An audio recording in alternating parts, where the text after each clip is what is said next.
What is going on? What is going on, everybody? It's another day, another episode. It is Sunday, so we're doing another show. Not a lot going on. Y'all in quarantine. We know you don't have nothing to do, so you should be right here tuning in, getting all this Bills knowledge. Today, got my man Fred Kilmartin's back on the screen. Fred, what's going on, brother? Doing? But we got our. How you doing? We're doing good. We're doing good. We got our special guest with us, Muki Hawkins from Power 96.5, friend of the show, WUFO. What is going on, Mook? Oh man, just practicing social distancing. I guess everything is all new to me, but I got it gives me the time to really dive into the sports things, from all angles. So I'm okay with it. I'm hibernating with sports right now. Yeah. Hey, we may be practicing social distancing, but we ain't too far away from the Bills ever. So let's dive into it, guys. Hey, Stefon Diggs, Mookie. That's the talk of the town. Got to get your take like we get everybody else take on it. Stefon Diggs, what's your take on to bring us in? Did we give up too much? Did we get what we needed? Yeah, I think, everybody's running around talking about, oh, we gave up too much. We gave up a first, we gave up a fifth, a sixth, and we gave up a fourth for next year. But when you really look at it, it seems to me after the T. Higgins workout that the Bills wasn't really too impressed to the point where, we're not going to waste a first-round pick on a red zone target. If we want to get a receiver, we need a number one type of receiver. When you really look at where they're picking in the draft, guys like Justin Jefferson, Jerry Jeudy, CeeDee Lamb possibly might not be available. So what do? You take that fifth and you sit in that sixth round. That basically takes that first-round pick to at pick 22, bumps them up to probably like pick 18 overall. So we draft Stefon Diggs with the overall 18th pick in the draft. You look at that fourth round pick that we're giving up next year, we're going to get that back because we lost Shaq Lawson, in free agency. So we're going to get a compensatory fourth round pick. So at the end of the day, it was a great move by Brandon Beane and Coach McDermott. And, we got a true number one, a proven guy. And, he can get separation with the best of them. So that's definitely going to help Josh Allen. Fred? Yeah, I mean, I'm kind of excited that they did pick this guy up, and like Mookie was saying, touching on, they didn't really give up a lot for this guy. You look at the amount of money that he's going to make this year and next year, and of course we're probably going to restructure his contract, but you're paying a true number one wide receiver 11.5 this year. So I mean that's smart money on the Bills' part for picking this guy up. And then the thing is with these young wide receivers coming out of college, you don't know how they're going to pan out. I mean, you don't want to go and get a wide receiver that that's what you need is a true number one, and they don't pan out for you. So I think the Bills did fine on this trade. No, and you go back to the money. You're making a good point about the money, and Mookie's made a great point about not giving up much. I know people see what the Raiders gave up for Antonio Brown, and that's comparison. And I don't know what the Texans were thinking for the return they got in DeAndre Hopkins, but you can't compare those type of moves to teams being asinine. And I'm sorry to put it that way, but that's what this was. The Texans move for DeAndre Hopkins, the return they got was asinine. And I mean, it's not going to work for everybody. But to go back to the money, Mike Evans is making $20 million this year. Mm-hmm. All right. Amari Cooper's going to be making $20 million this year. Yep. Stefon Diggs making, what's that number, 11 and a half? 11 and a half. He's got a contract for the next 4 years. So, I mean, hey, we're not trying to put no banners. No, we're okay. Hey, but you better believe, though, if he comes out, he plays ball like the way we think he's going to play ball, Brandon Beane is not, he ain't going to have to go knocking on Brandon Beane's door. Beane's going to give him that raise. He's going to give him that pay bump. Yeah, they get that bump. I say the Bills has been doing a great job, with financing the cap.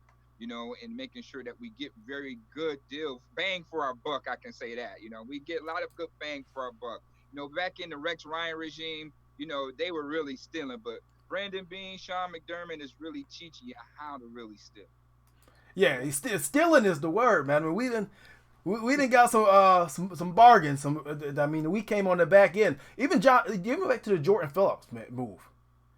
The return we got out of Jordan Phillips is just insane over the last couple of years. Yeah, I mean, he just priced himself out. I mean, Yeah. here's a guy coming out of college was probably was rated one of the top, defensive tackles coming out in that draft, but it was questions about his motor. I mean, was he playing? Was he playing with more passion? There was a lot of things that they were trying to figure out. So he kind of slid to the second round. But once you get to the league, he proven his worth. He proven that his value was of that first round mentality. And he priced himself out in Buffalo, so I'm more happy for him to be in Arizona. We'll get the opportunity to see him this year at some point. Yeah. So, but moving forward, right? This Stephon Diggs move, this is a huge ripple effect. This affects it does not just Josh Allen, just not Brian Daboll, but also Cole Beasley and John Brown, who are coming off two of the better years of their careers in 2019. But I want to dig into Brian Daboll. Because to me, this move right here puts Brian Daboll in a shorter leash than what he may have been going into this season anyway, without the move. Does he start the season on the hot seat? I think it's more pressure on him than Josh Allen. Everybody's going around saying, okay, this is year 3. We want to really see if Josh Allen is really to take over this franchise, or is he that guy, sort of see. But I think, you need to really, like you're saying, ask the ball those questions going into, his third year here. And, you look at the development. Everybody's talking about, oh, we got to develop this quarterback. Sometimes you have to develop play callers. And it takes time for that play caller to really get into a rhythm. It's just like when we had G. Rowe at first here, coming from San Fran. At the end of the day, we knew John Harbaugh was calling majority of those plays. Right now it seemed like, in Alabama, Nick Saban was calling majority of those plays, because right now, we see some flaws in Daboll's, play calling ability right now. So bringing in a guy like Stephon Diggs, who's quite a diva, and he's going to, very opinionated guy. He's going to stress his opinions in those locker rooms if things ain't, going his way. So, yeah, it's definitely some pressure to get that ball around and, to get Josh Allen going. I mean, we drafted him to be the big arm, but it seemed like we got away from that, bringing in guys like Cole Beasley, bringing in Smoke Brown. Cole Beasley, he works in the window, so we have to make sure Josh Allen's short and midterm accuracy was good. So Ken Dorsey did an absolute great job of doing that. Now it's time to, blow the top off, and we bring a guy in like Stephon Diggs who can run all the routes and has the necessary speed to beat this guy one-on-one. So we got to get back to that. Making plays in the deep ball game for, Josh Allen this year is a must. Yeah. Fred? Yeah, I think Daboll is like he was saying, this is actually the third year that he's going into where he's actually making it. And I think that he's adjusting. I mean, we've seen it last year where he was on the sideline. And then after the Cleveland game, he goes up and he's in the press box. So he's adjusting as the season's going along. So maybe we'll see more of it. But, he's really got to come in and utilize these weapons that he has now. You got to get Singletary involved as well. I think, you got to keep running the ball with this team. I think that everybody knows the weather in Buffalo.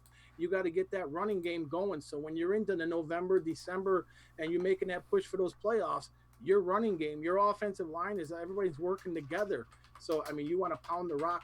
It's going to be interesting now because now the defenses are going to come here and they can't play one side of the field. Now they actually got to respect the Bills, and they got to respect the full field of us because we're going to come at them. And the Stephon Diggs, I mean, this is probably what Josh Allen needs. I mean, I don't think this guy's going to outrun his deep ball now. I think that, he's going to be able to complete some of those long passes now. So hopefully we can open up that playbook. Well, you said it right. Just got to open up the playbook. And what is his creative play design? I mean, that Houston, Texas, that playoff game showed us a lot and then exposed a lot in Josh Allen's inexperience as well as Coach Daball's inexperience in play calling in crucial situations of the game. I mean, you look at it like, have you ever noticed that what is our signature play? Back in the days when the Bills played, that counter trade was coming with the K-gun, and you couldn't stop it. You knew Andre Reed was going to go over the middle, and you couldn't stop it. What is our bread and butter plays? I've been having that problem for years here in Buffalo with these offensive coordinators. It seems like we're just calling plays to call plays, and then what works for us, what works and gives us big plays, I don't see that the next week or the following week. We ran a screen with Devin Singletary for the first time in the playoff game, and he almost scored. We never went back to that play. And then what really breaks me down into where I feel that Daboll has to be more experienced in his play calling is when we got all the way down to the 42-yard line, and we ran that quarterback keeper. Josh Allen got his bell rung right there. Yep, the power. So he got his bell rung right there. What do we do the very next play? We go empty. Why are we going empty when the ball is on the 45-yard line? You got a Hall of Fame back in Frank Gore. You got the second. Your running back is leading the second in the league with yards per carry. You got Steven Hauschka who can kick 60 plus yards indoors. We only need 5-6 yards. Let's just run the ball here, kick the field goal, and we're off to Kansas City. But no, we put the ball in the quarterback's hands, whose bell is still ringing and empty. And what did he do? Soon the ball gets snapped. He start bailing out. That inexperience and comes to play. When you should have just ran the ball and kick the field goal and try to win a game, but it didn't happen. So that led me to believe that he has to develop himself as a play caller in certain situations to get better. And as long as he's getting better with that, you'll see a better play in Josh Allen. Well, Muki touched on it. I mean, he said it right there. We don't have an identity. What type of a football team are we? What's our identity? Are we a power run? Are we a spread? We don't have an identity. Right. And for that, I mean, I've seen play callers go down in flames, but with their identity. I haven't seen an identity from this guy. Like I said, when we were under Chad Gailey, I knew what our identity was, whether we won or lost. When under Greg Roman, I knew what the identity was. Anthony Lynn, I knew what the identity was. Brian Daboll has been in this league as offensive coordinator. Now this is going to be his third year in Buffalo. And I always bring up this point, and people call me a Daboll hater. I really don't care. This is the only offensive coordinator job he has kept after one season. Yep. And it's for a reason. Because he doesn't get the job done. And I'm sorry. I like him as a person. I love the fact that they want to keep the continuity. But this man needs to come into 2020 on the hot seat. Ken Dorsey is sitting right there in the wings.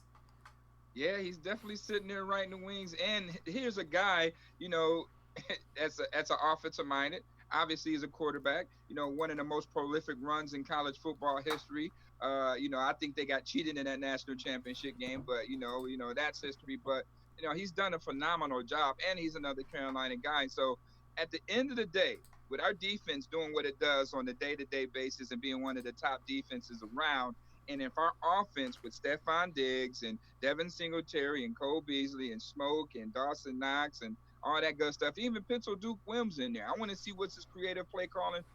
Who's going to be out there on the field? Is it going to be Duke Williams and those three guys? I want to see where he's going to be creatively with the weapons that he have right now before this draft. It's more than enough. But at the end of the day, if we're still a top 20 offense, then the first it's not going to be it's not going to be Josh Allen that's leaving.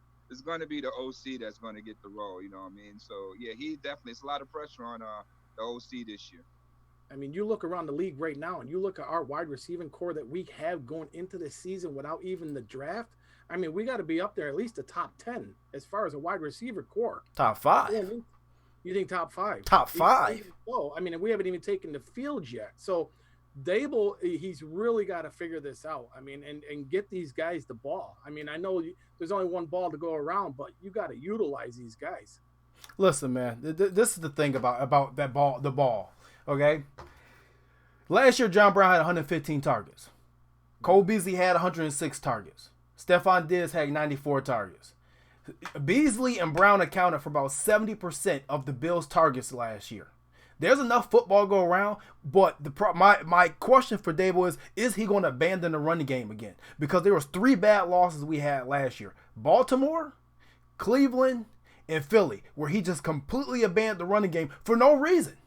And just first game was Philly. You bring up Philly game is because Dallas the week before put 200 yards on the ground against these guys. Right. We come to Buffalo. We got 25-mile-per-hour winds with rain, and we're throwing the ball. Yeah, I didn't understand that concept, and I coach football myself, so I mean, you figuring like, okay, it's gonna be a nice, good run game today in this win. Why are we putting the ball in Josh Allen's hands? And then another thing, y'all get mad at him for running, but y'all designing more run plays for him. So I don't understand. Like, if we're going to run him this year, we better get him a more ample backup, too, because Matt Barkley is it kind of hinders us in far as what we do scheme wise now because he's not a mobile quarterback. So they got to figure that one out. They get mad at him, because he's running the ball, but stop calling design run plays for him, And I don't mind him. I don't mind him scrambling when the pressure breaks down or whatever. He got to do what he got to do, but stop designing run plays for him all the time. If that's the case, hand the ball off, run the damn ball. The ball, you got to run the ball. I mean, there was games where we're averaging over 4.5 yards a carry, and we're passing the ball. Yeah. I mean, I don't understand it sometimes. It drives me crazy. But like I said, we were having the defenses were stacking the box on us.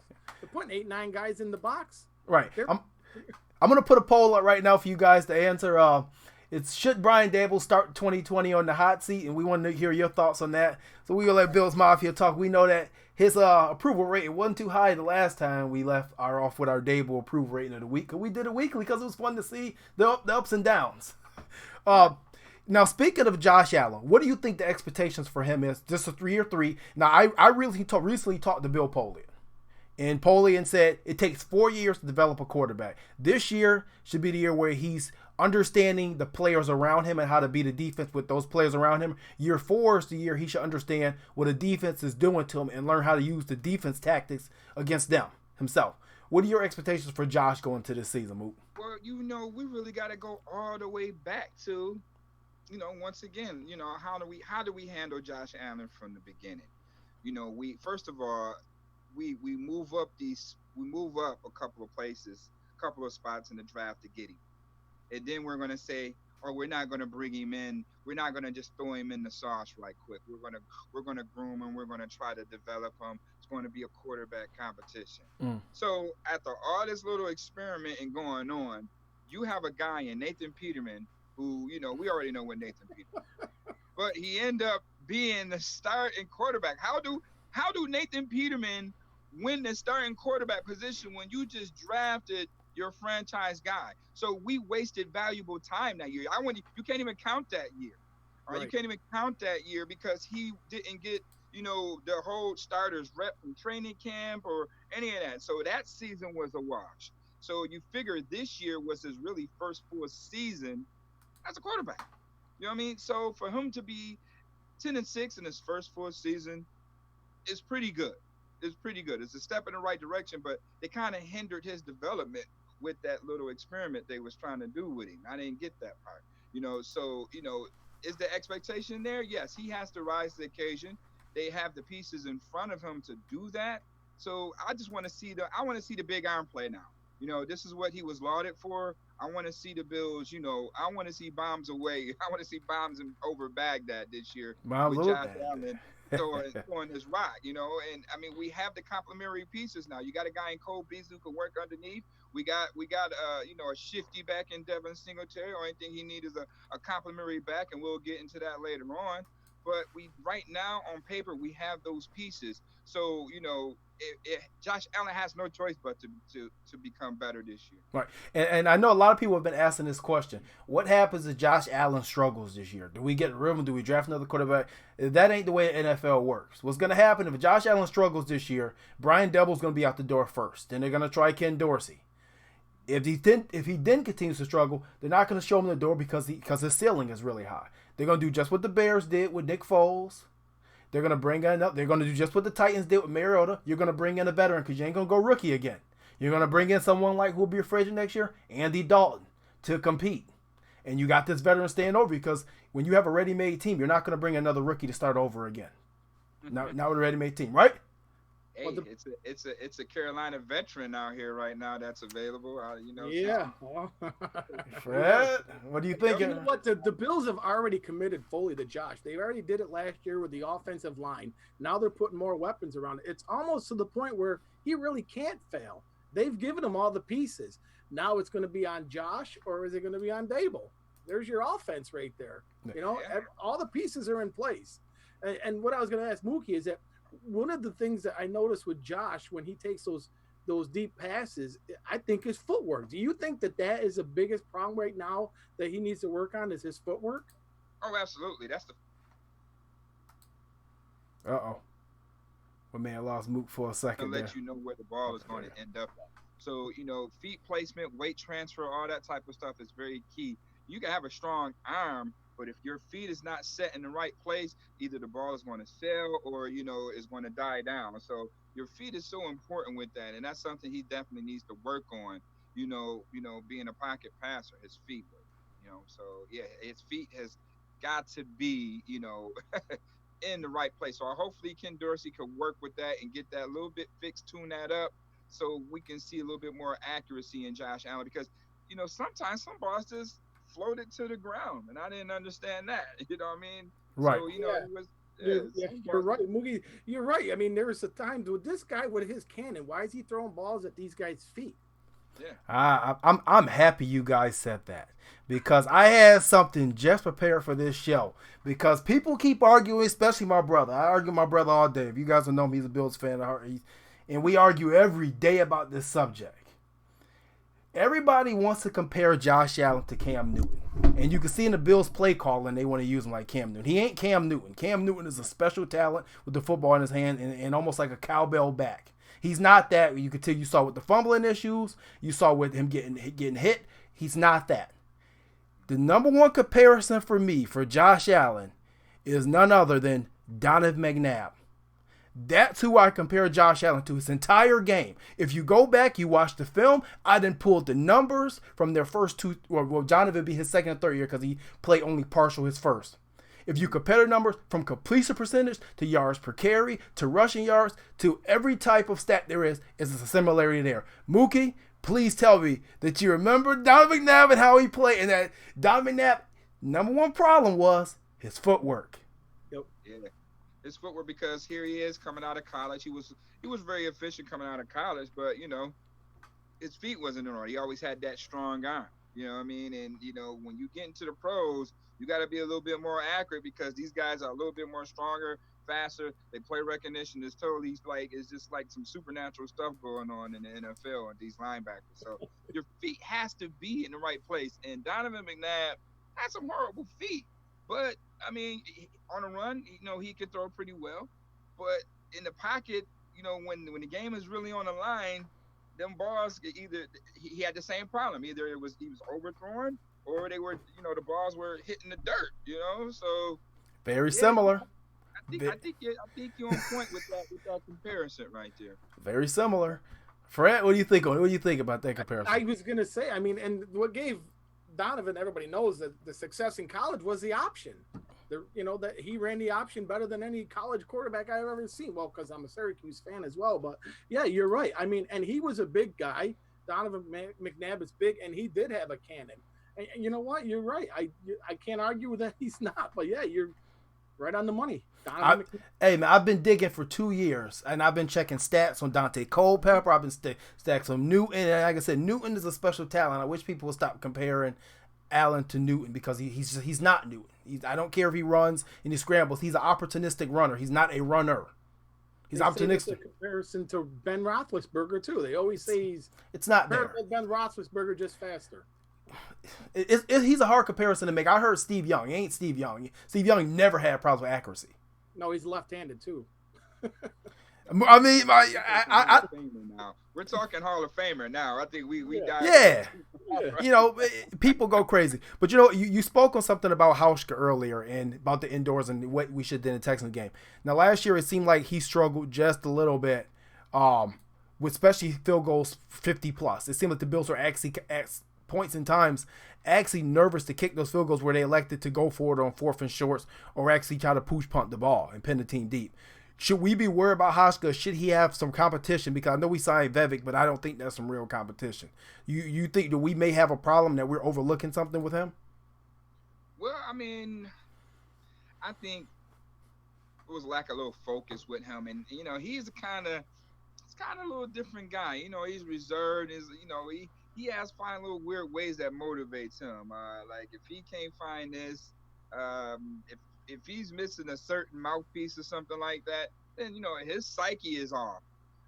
So it's a lot of things that comes with it. And then on top of that, he's getting up here in age as well. So, he could be losing some of his strength, things of that nature. You want to bring a younger guy in. But yeah, I mean, if we're going to bring competition in and everything else, we definitely need to bring in another kicker. We definitely need to bring in another punter.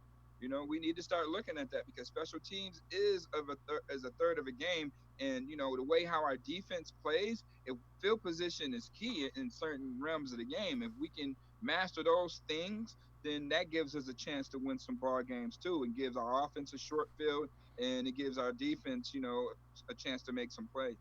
Right. And before I move on to your friend, I also want to give a shout out to our man Derek Holmes, friend of yours, Mook, in the chat, talking about he said we should draft Darnay Holmes. I'm sure he's shooting for that. You already know what Ray say. It's either pro way or no way, baby. He's buzzing right now. Godson is buzzing right now. So yeah, the Bills is on him. So it's a possibility. It's a definite possibility. Some of these fans may be too young for Derek Holmes. Derek Holmes is a baller though, man. And definitely shout out to Travis Henry last week for sharing this show, former Bills running back too. But Fred, man, what are we thinking about Hauschka? Is he still house money? We talked about that, and I think you do bring in competition. But here's the thing, though, you got to remember: look around the NFL this just last year, and how many teams had issues with kickers all the way across the board. I mean, was it the Saints that they had like 2 or 3 come in, or was it the Cardinals? I'm sorry, the Vikings. Yeah, the couple of teams are bringing in 2 or 3 kickers. I mean, kickers are hard to come by nowadays. It seems like in the NFL, but I would bring in someone. I know the Patriots just let go of their kicker. Maybe bring him in for some competition. But competition makes everything go. Right. Yeah. So let's get to some of these fan questions and comments, and then we'll get down to break down Mookie's draft 2.0. We got a comment from Daryl D. Jacobs. He says, "Hey, y'all, I got some Patty fans who wants to come to the Bills. Should we accept them or not? Man, we love the Bills Mafia. Everybody's welcome. Believe it, but a lot of room on the wagon. Yeah, come on. Hey, gonna ride that wave now. Yeah, come on, join the wave, man. Hey, somebody said it. The Bills fans have been around for over 30 years. The Patriots fans have only been around for like 10 to 15. I tell you what. I mean, if you're old enough to be back in time when you wore starter jackets, ask Pats fans if they had a starter jacket. Most of them know what it was. So if they didn't have a starter jacket, they weren't about it. They weren't fans back then. All right. We got a comment from starter jacket. You kidding me? From Gerald McElwain. And these questions are geared towards Mookie. Do you think Yeldon is a capable number 2 back, or is that something that we need to draft for replacement? I think Yeldon is an amicable number 2 back, but he runs a little high. He runs a little high, and he do have some fumbling issues. For the money that we're paying him, he's solid enough, but at the end of the day, he's not my guy. I'm bringing him in for free agency. I think that's something that the Bills are, going to address in a draft. You got guys. We need a power back. We need a Fred Jackson replacement. So, I don't think that, necessarily Yeldon is, is he durable enough to bang in between there and hold on to the football? He can catch. We're not questioning his hand. So, I mean, he's kind of like boom or bust right now. You know what I mean? At this point, he's a boom or bust guy for me right now. Right. Our guy Matt Perino said last week that the Bills are really high on him. So they should have been higher on him last year when you went to line up and throw the ball 40 times a game. Yeah. That was a guy you should have had in the lineup. It never made too much sense, but hey. Yeah, you got Pat DeMarco out there when you're empty. Like, we're going empty with Pat DeMarco and not T.J. Yeldon. I was a head scratcher for me. And we were throwing a pass to DeMarco, remember? Yeah. Yeah, double coverage. Yeah, we also threw one to Lee Smith. Yeah, so he scored a touchdown. What is he doing out there? Right? What is he doing out there? Yeah, I have no idea, man. But I mean, like I said, we also got I may have messed up the screen here, but yeah, we also got a question from Billy Stevens says we need to draft a power back. That's for sure. Mm-hmm. We went to his mock, and I think he's going to agree with you with your mock. And Chris English says Daboll isn't a great, but he calls plays based on game plan that McDermott sets during the week. I suppose Daboll could be on the hot seat, but Allen has to be more accurate, and the Bills still need a big receiver, need more physical guys. What do you think about that? You agreeing with him? I definitely agree, and for weeks, for weeks and weeks and weeks, I was in the locker room, and I'm sitting there asking Duke, like, hey, is something wrong with you? Are you hurt? Are you healthy to play? And Duke was saying, yeah. I was like, well, why they're not playing you? I was like, I don't get it. I'm like, you're the biggest receiver around here. I was like, maybe Josh Allen need a bigger target that he can see downfield to help his accuracy out. You know, I'm 6'5". There's no way I could be accurate hitting somebody 5'10", 5'9", 40 yards downfield accurately, especially if I'm not repping and out. But, you know, being of a guy of size might be an easier target, easier throw for me to make, pinning that, you know, hey, I am the same size. You look at San Diego, all the Phillip Rivers targets are 6'3" and better, 6'2" or better, okay? You know, it's easier for him to have an easier target. So what are the plans for Duke? You bring Duke in, and then, you know, next you know, he's like our number one receiver in the playoffs. He had like 10, 12 targets during the playoff game. And then here's the time that, you know, he's haven't been playing. Like, he should have been out on the field before then. So, Right. I mean, I'm waiting to see what are their plans for him going forward this year. And yes, we do need to bring in another receiver, even though that we made the trade for Stephon Diggs. I feel that the Bills do need to bring in another quality receiver. Right. I think it was Al Michaels that said it Sunday Night Football against Pittsburgh Steelers. He said he compared our receivers to the Smurfs, you know, of the Washington Redskins that year that they had him. And they were saying, realistically, Josh Allen, when he throws to these receivers because they're small, he's throwing down. He's throwing down. Yeah. And that explains sometimes why the ball dies down and hit the dirt, because the best person I can see with ball location is Tom Brady. Tom Brady was the best I ever done with ball location, because you see how he's hitting Julian Edelman and those smaller guys in spots where only the ball should be. And I have not seen another quarterback do that other than Tom Brady. So that's kind of hard to do. So what do? Get him a bigger target. It's an easier throw. It's an easier read for him to see down the field. So we definitely have to do that. Get him some bigger targets. We got a guy in Stephon Diggs now that can get that separation, but we still need a bigger target in red zone situations, to win those 50-50 balls. Take you back to what was the game when we could have won the game, but he heaved it up to Cole Beasley for the 50-50. Was that New England game? Yeah, that was second. That was the second New England game, right? When he ran around and he tossed it back. He the ball, a 50-50 ball to Cole Beasley when Duke Williams or somebody easily could have, we had a chance with the right guy out there. Well, you know what? And we talked about that on the show. Remember, JT? We had brought that up. Is that we were in these games like Baltimore, we just needed that one score. And we didn't have that guy. You know what I mean? When you're down and you need a big play, you need that guy. We didn't have that guy last year. We had John Brown, we had Cole Beasley, Dawson Knox, but we didn't have that go-to guy. It was Josh Allen, technically. I mean, he would keep it and try to make big plays happen with his feet because we didn't have that guy. We talked about that in the season last year. I think that the Bills try to do too much with Josh Allen and then sometimes pull the rein back at the same time. It's kind of confusing because when you look at it, like when we played New England, okay, I'm a coach. I don't care who you got on the other side of the ball. If you're playing my guy one-on-one the whole game because you feel that your guy is, the greatest thing out here, but me as an offensive coordinator, hey, if you play my receiver one-on-one, I'm throwing the football, right?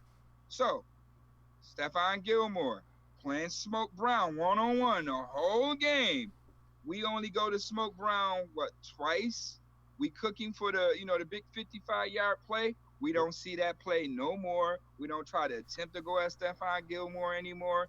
And then what happened with the Miami Dolphins the very next week? Devontae Parker had like 13 targets, 8 catches, 164 yards, and 2 touchdowns, and the Dolphins beat the Patriots. So, that's my thing. And then that goes back to the play calling.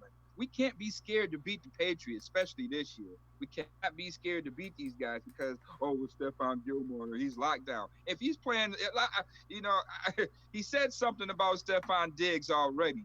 So I can't wait to see how they're going to play us this year. If they're going to go Gilmore one-on-one, are we going to be scared to try Gilmore because he's Stephon Gilmore? That's my thing. We can't, he's not no Deion Sanders.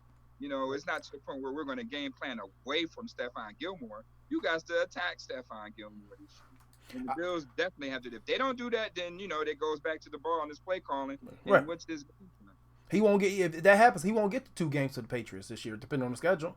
He won't make it to 2. I'm being real. I mean, like I said, I will touch on the Stephon Gilmore the light tweet. He didn't say it, but he liked it. So if you like it, you endorsed it. Calling Stephon Diggs light work. Listen, man, Stephon Diggs is a whole different animal. This is why Brandon Beane came out this week and said, "Hey, man, we're not looking for choir boys. We're looking for people to come out here and play ball." And he believes in the culture they've built in Buffalo. Stephon Diggs is a savage, like Muki alluded to earlier. If he got a problem, he gonna say something. Right. If he got a problem with you, he gonna show it. He ain't gonna hold nothing back. Straight savage. And maybe that's what we need. We need a little attitude on the offense. We need a lot of attitude on both sides of the ball this year, and we got it. Because, like I said, you don't, and I keep saying Charles Haley, because I love Charles Haley. You don't win championships without some crazy. Charles Haley was definitely crazy, but he also had 6 rings. But that's why. You don't win championships without crazy. The Patriots, people say, well, who did the Patriots have? The Patriots had Rodney Harrison, the dirtiest player in the game. You don't. To this day, he still hates the Bills. Yeah, you don't win championships without dirty. You need and if you want to go to another sport, basketball, Dennis Rodman, you don't win championships without that type of caliber or that type of dirt. You need someone to do the gritty. And guess what? The Bills went and got it. So it's time. But hey, we're gonna get on to Muki's mock draft, because I really want to dig into this. A lot of people are talking about what we need for a back. Now this is Muki's 2.0, and if you want to find it yourself, you can go to where you can find this draft, 96.5 Power website. 96.5. You go to www.power965radio.com, man. Just tap that app, and it's right there, man. You got the 2.0 mock draft. You know, this is before free agency, so I got another one that's I'm working on right now. Actually, I'm just doing a whole rundown of free agency grades and analysis, so that's going to come out first, and then I'll do a 3.0 right before the draft. Yeah. Hey, our first round pick, we already know is Stephon Diggs, and that second pick, with the Bills, you figured, okay, everybody was talking about, well, we need a pass rusher because we weren't really getting to the quarterback. I feel that they addressed that. With Mario Addison, even though you're looking at his age, but look at the overall production. He's a scheme fit, so the Bills know what they're getting, a guy that they can trust. So I don't know what's going on with Trent Murphy, but I don't know what's going on with that. They bring in Quinton Jefferson, another situational guy, a guy who could play inside and rush on the edge as well. So I don't think that the Bills is going to address a pass rusher unless, the kid from LSU certainly just slides or something like that. At first, I thought that if you look at my mock draft, I come out the gate with, Isaiah Wilson. He was a lineman. This was before that we picked up Darrell Wims, a nice development project at 6'6", 350, is a mauler. He's very athletic for his size, but he definitely needs to learn some things, But right now, when you really look at it, the Bills still need a running back. We still need another linebacker, I feel. I feel we still need another linebacker. I was kind of upset that Pittsburgh go ahead and franchise tag Bud Dupree, because I was really high on that guy. I would have pounded the table for Bud Dupree to replace Lorenzo Alexander. They had the same qualities. But Dupree is a little bit more stronger and faster at the point of attack, and we definitely need a cornerback. You look at Josh Norman, he's up there in age. EJ Gaines, he's up there in age. He's injury prone. They both on 1-year contracts, so the Bills could use another corner. Then you look at safety. If Poyer and High goes down, who is our safety? Who's going to replace that? Saran Neal. You got Saran Neal. You got Marlowe. Got Saran Neal. You do have Marlowe, but Marlowe's on a 1-year deal, and Saran Neal is under contract, and then Saran was playing corner in the playoffs. Nickel, right? Yeah. So it's like, we still need some depth pieces on that defensive end. We still could use another big red zone target, and we need a power back. My power back, I'm falling in love with A.J. Dillon, the kid out of Boston College. It kind of reminds me of a baby Bus, Jerome Bettis. He had that same size and stature coming out, the same way that Bus was when he was out in Notre Dame. But, A.J. Dillon can catch the ball. He can bang in between the tackles. A lot of production, a lot of touchdowns at Boston College, and I think that he complements Devin Singletary well. I think us drafting a running back in the second round takes that feature role away from Devin Singletary. Right. Other than Jonathan Taylor being available at 54, That would be the only reason I'll take a running back that high if I was the Bills. If Taylor's available out of Wisconsin, I'm just, hey, I'm going to pound the table and we're going to get Jonathan Taylor right there as a running back. But if not, hey, A.J. Dillon would definitely be there somewhere around those fourth rounds, somebody that can definitely pick up the slack, run behind those big maulers that we got up front, a guy that you definitely could use in short yard situations and especially in the red zone, because that's something that the Bills had some struggles in. You know, when we get inside that 20, we just couldn't punch that ball in. So, you know, we got a power back now that fits that mold a little bit more faster, quicker, stronger than, you know, Frank Gore. Maybe we can get rid of that QB power around the goal line where this dude keeps getting his head bell rung, man. Like, you put the quarterback in a position. That's what I'm saying. If y'all don't want him to run the ball, why are we doing design runs with the quarterback with a short field at that with a short field? So, like, we need to get it together with these play calls and get the necessary pieces. Wide receiver, you're looking at, you know, Chase Claypool, but, you know, his ceiling is anywhere between 3 and the 4th round. I still think that the Bills are not going to be really trying to entertain a receiver that high, pending that, you know, we do still have Duke Williams. We got probably the best, you know, trio in the NFL right now with Cole Beasley, Smoke Brown, and Stephon Diggs. So you kind of look somewhere in the 5th round, you probably want to go and grab another receiver. I look at a guy at Antonio Gandy Golden out of Liberty, 6'4". You know, he was 2nd in the bench press, you know, with 22 reps. So he's a nice, strong, physical guy. Something that we can, you know, also use in the red zone. He's a great blocker. You know, something that Josh Allen could, you know, build with. We got to get younger guys in here that can build with him. Something that's a new toy that he can grow with, you know, moving up. I don't know if the Robert Foster experiment is up. You know, he got one more year to try to do that. So it's very intriguing to see what the Bills are going to do, you know, at the wide receiver position. You know, moving on, safety. I'm looking at a guy, is Jeremy Chin available in that 2nd round at 54? You know, here's a guy that's, you know, pretty much is like the opposite of Isaiah Simmons. If you just look at, you know, the combine results, here's a guy that's 6'3", 210 pounds, and he can play cornerback. He can play safety, and he can play corner. Right. You know, so he has those intangibles with a 41-inch vertical or 4.45 40 at 6'3", 210. All right, we're talking, you know, athletic Richard Sherman right now.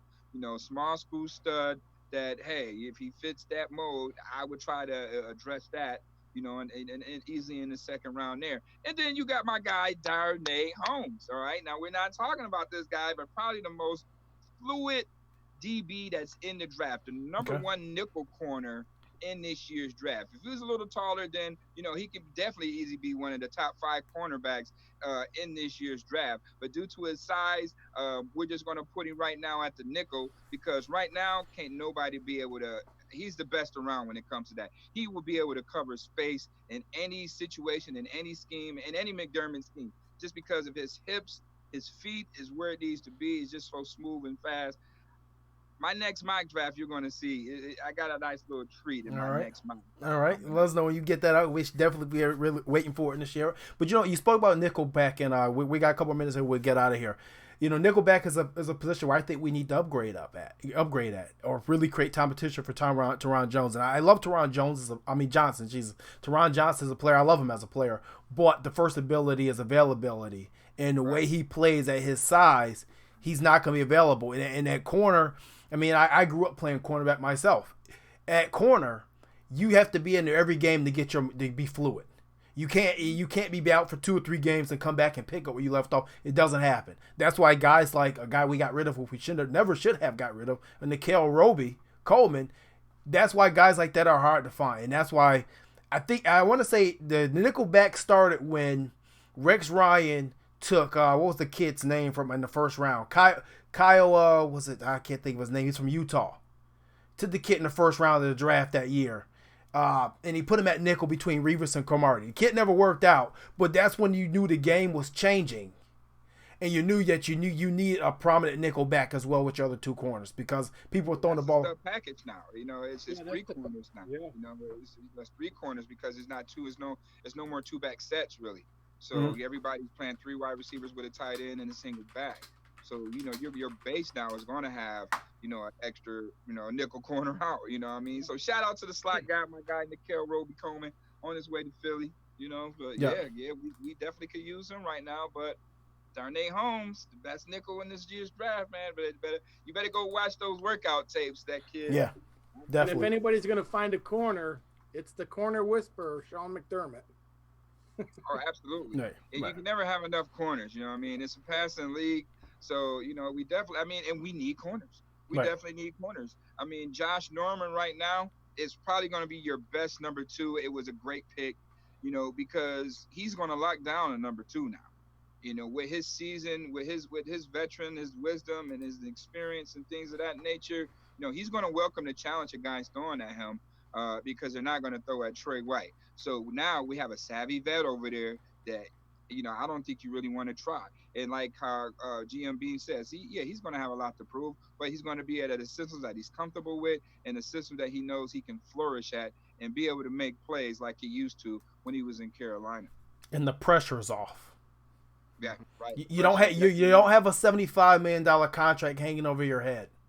Right. That's a lot of responsibility from a fan base to have that hanging over your head. The name I'll say was Kyle Wilson. That was when the league was changing. Kyle Wilson was the first round pick for the Jets, and that's when you knew the league was changing. Fred, we're going to take off here in a second. Any final thoughts from you, Fred?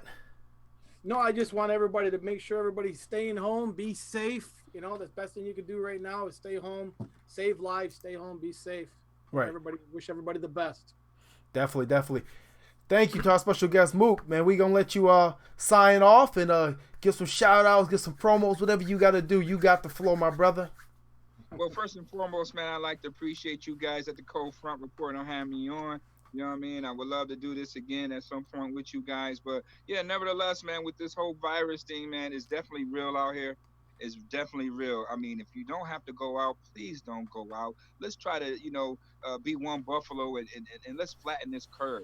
Let's do what Governor Cuomo is saying. All right, he's the coaching right now. He's coach. He's giving us the play, and the play say stay indoors. Only go out when necessary. And if you do go out, please protect yourself. All right, so it's just just stay safe because this is a treacherous disease and it's affecting so many people. And it's we got to get back to normal. And the only way is to do that is to follow the plays, man. Do what the play calls, man, and just stay in the house. Make sure you clean yourself. Godliness and cleanliness goes hand in hand. And, make sure you just wash your hands and stay clean, everybody, man. Social distance is a must. Make sure you tune in every Sunday, or you can check me out on Wufo Sports Report, Sports Cube TV. Hey, Cold Front Report, you know what I mean? We can definitely do this draft special, every day. Yeah, let's do it. Hey, we may be home for a while. We got time, baby. We got time. We got more time than we ever had. So, I mean, thank you. Once again, I just want to thank Muki Hawkins for Wolf. I want to give a shout out to my guy, DeWitt, too. My man, DeWitt. The energy. Man, my guy. I know he's listening. He's tuned in. Yeah, as I call him, the energy of the North. That's I'm dubbing the energy of the North, man. So, definitely want to thank Mook for coming on and bless us with this great insight. We're definitely going to do it again. We're going to do it again soon. I think we'll be back in about maybe 2 weeks with Mario Granada, #sports. He's up next for our stay-at-home guest series. But guys, season's coming, draft's coming, then we'll be right back in camp, hopefully, and we ready to rock. This Super Bowl caliber team, I think. Championship caliber. No excuses. Oh, yeah. We definitely got the pieces. I mean, when day one he walked in and saying trust the process, and hey, man, the process has been working out. So, we're in a good position to be very special this year, as long as, everything comes into place. Like you said, that play calling is a must now. The pressure is definitely on the offensive coordinator to get us there. They got to join the party. The offense has to join the party this year. Oh, yeah. That's it. Join the party. No more gatherings in 3 or 5, though. Wash your hands. Let's stay safe, and we are out of here. We'll catch you guys next week and week after. Just stay tuned for notification when we go on live, and we'll let you know. And make sure you go to Wufo Sports and check out Mookie and the guys and what they got going on over there. But as always, thank you for tuning in. We appreciate you. Will's Mafia, one love. Catch you later. All right, baby. Yes, sir.